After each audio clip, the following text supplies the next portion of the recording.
Olá, estudante! Que bom que nós estamos aqui juntos em mais um ano. Seja bem-vindo ao ano de 2022 aqui no programa Se Liga na Educação.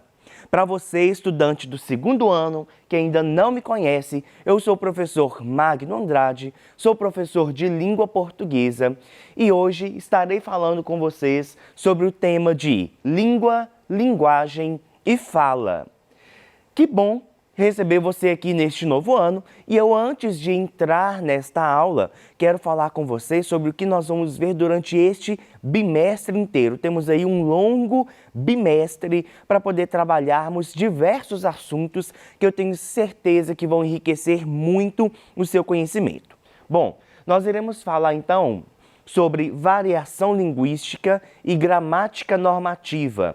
Iremos conhecer o que é, como se constrói, como se dá a variação linguística e faremos diversas atividades relativas a este assunto. Falaremos também sobre a gramática normativa, que, como o próprio nome diz, é uma gramática que vai estabelecer normas. Então, entraremos neste assunto especificamente na sintaxe. Então, se você não sabe o que é sintaxe, fica comigo, fique atento aí às nossas aulas do segundo ano durante este primeiro bimestre para você descobrir. Além disso, nós vamos discutir um livro fantástico, que é o Quarto de Despejo, de Carolina Maria de Jesus. Se você consegue ter acesso a este livro em alguma biblioteca pública aí da sua região, ou até mesmo na biblioteca da sua escola, pegue o livro emprestado, veja aí como você consegue, uma forma de você acessar este livro, faça a leitura, para que no dia que nós formos falar sobre este livro, você esteja com tudo na ponta da língua. Tranquilo? Bom, e hoje, como eu já falei com vocês, nós reconheceremos a definição e as diferenças que há entre os conceitos de linguagem, de língua e de fala, beleza? Bom, vamos começar então falando, gente, a respeito da linguagem, tá? A linguagem é um mecanismo utilizado para transmitir informações. Ela é inata aos animais irracionais e racionais. Vejam bem então, percebam que aqui no fundo eu tenho uma imagem que traz como destaque o cérebro. Por que eu trouxe essa imagem para vocês? Justamente pelo fato de a linguagem ela ser algo biológico. A linguagem é inata, tanto aos animais racionais quanto aos animais irracionais. Professor, o que quer dizer algo inato? Inato é quando você já nasce com aquela capacidade. Por exemplo, a nossa capacidade de andar é inata. Nós já nascemos com a capacidade de andar e ao longo da vida nós vamos desenvolvendo essa capacidade. A linguagem é a mesma coisa. Nós já nascemos com a capacidade de nos expressarmos, de nos comunicarmos. De tanto que, se você já assistiu alguns filmes como Tarzan ou Mowgli, você vai perceber que aqueles personagens humanos conseguiam se comunicar com os personagens animais, justamente pelo fato de terem sido criados ali e por ter já a capacidade de linguagem, conseguir desenvolver aquela forma de comunicação entre o ser humano e o animal. Portanto, guarde isso. A linguagem é um mecanismo utilizado para transmitir informações e que é inata a todos os animais, não somente aos seres humanos. Tranquilo, gente? Por enquanto tá fácil, né? Trouxe alguns exemplos aqui para você. Por exemplo, a abelha. A abelha às vezes a gente vê a abelha fazendo alguns movimentos em formato de 8 deitado, ou fazendo uns círculos. E a gente pensa que ela está só voando de forma aleatória. Mas não. As abelhas comunicam-se, a forma delas expressarem a linguagem é por meio do movimento. Então, os movimentos que a abelha faz ao voar está transmitindo uma mensagem para as outras abelhas, para a colmeia a qual ela faz parte. O fato, então, de a abelha voar de algum modo diferente, ela não voa digamos assim, em linha reta, como outros animais, né, que voam, né, como insetos ou aves. Elas vão fazendo alguns movimentos. Este movimento é a forma de comunicação da abelha. Assim como os golfinhos. Os golfinhos também têm a sua forma de comunicação, que é estabelecida por meio dos sons que eles emitem e dos movimentos que eles fazem debaixo da água no mar. Então, as ondas que eles emitem debaixo da água e os sons também são meios de os golfinhos se comunicarem entre si. Tranquilo, galera? Bora continuar então. Bom, por meio dessa definição, vamos refletir. As espécies de macacos, ao emitirem sons e gestos, estão utilizando da linguagem? Pensa em um minutinho. Releia a pergunta e pensa aí mais uma vez. Se eu disse que a linguagem ela é inata aos animais e mostrei para vocês aqui alguns animais como a abelha e os golfinhos que têm a sua forma de comunicação, será então que os macacos, quando eles emitem sons e gestos, eles estão se comunicando? Eles estão utilizando a linguagem? Sim. Os macacos também vão produzir essa comunicação por meio de sons, por meio de gestos, por meio de ações. Isso faz com que eles comuniquem uns com os outros e aí saibam se tem alimento ali naquele lugar, saibam se tem alguém em perigo, saibam se tem algum animal, por exemplo, que é perigoso para eles rondando ali perto deles. A forma, então, de os macacos se comunicarem, a maioria deles, é por meio de sons e gestos. Bora continuar, então? Bom, a língua, gente. Vamos ver a definição que eu trouxe para vocês aqui no slide. A língua é um código linguístico pelo qual as pessoas exercem a capacidade da linguagem. A língua é restrita aos seres humanos. Presta atenção. A linguagem é inata a todos os animais. A abelha não vai exercer a capacidade de linguagem dela por meio do movimento? Os golfinhos, os macacos não vão desenvolver, exercer a capacidade de linguagem deles por meio de sons e gestos? Da mesma forma, os seres humanos. Só que os seres humanos exercem a sua capacidade de linguagem por meio de um código linguístico. E esse código linguístico nós chamamos de língua ou idioma. Portanto, guarde essa informação. A língua é algo restrito aos seres humanos e é o desenvolver da capacidade de linguagem que um ser humano tem. O ser humano, uma da forma que ele tem de se comunicar com o outro é por meio da língua, é por meio do idioma. Tranquilo? Vamos continuar então um pouquinho para o próximo. No mundo, existem cerca de 7.000 línguas vivas. Você já imaginou esse número, gente? 7.000 línguas vivas. Dessas, aproximadamente 150 são faladas no Brasil. Além da língua portuguesa, existem diversas línguas indígenas. Quando eu coloco aqui, gente, essa informação de que aproximadamente 150 são faladas no Brasil, eu não estou me referindo, por exemplo, ao inglês, ao espanhol, ao francês, que existem muitas pessoas aqui no nosso país que falam essas línguas. Eu estou falando de a língua portuguesa, que é uma das línguas oficiais que nós temos no nosso país, e de diversas línguas indígenas, línguas que nasceram naturalmente aqui em nossas terras. Esse número de 150 línguas indígenas parece ser muito, mas não é. Esse número, inclusive, é baixíssimo em relação à quantidade de línguas indígenas que existia aqui no nosso país há séculos atrás. Mas eu quero que vocês foquem neste número aqui, olha. 7.000 línguas vivas. 7.000 línguas que são faladas. 7.000 línguas que existem no nosso mundo inteiro.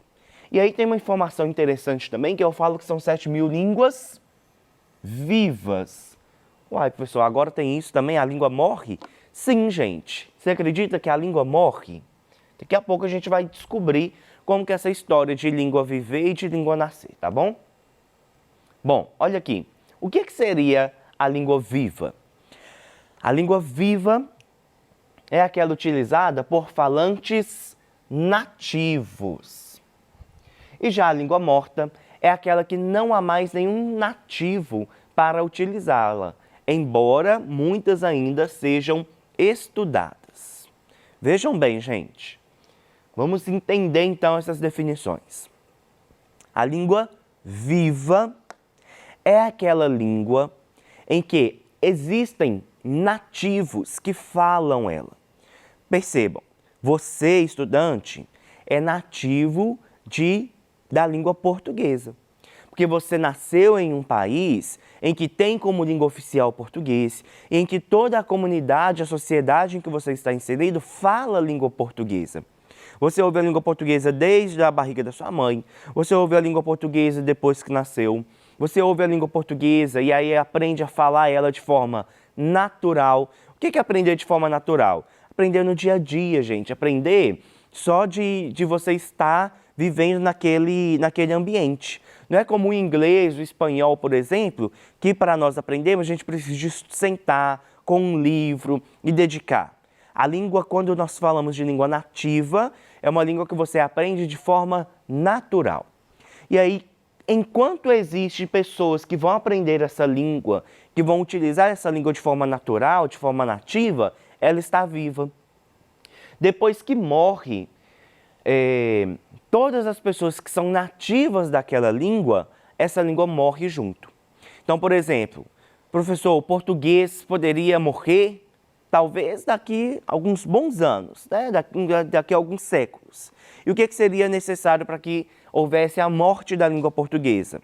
Que ela não seja falada por mais nenhuma pessoa nativa, por nenhuma pessoa que nasceu no Brasil, em Portugal, na Angola, no São Tomé e Príncipe, que são alguns dos países que falam a língua portuguesa.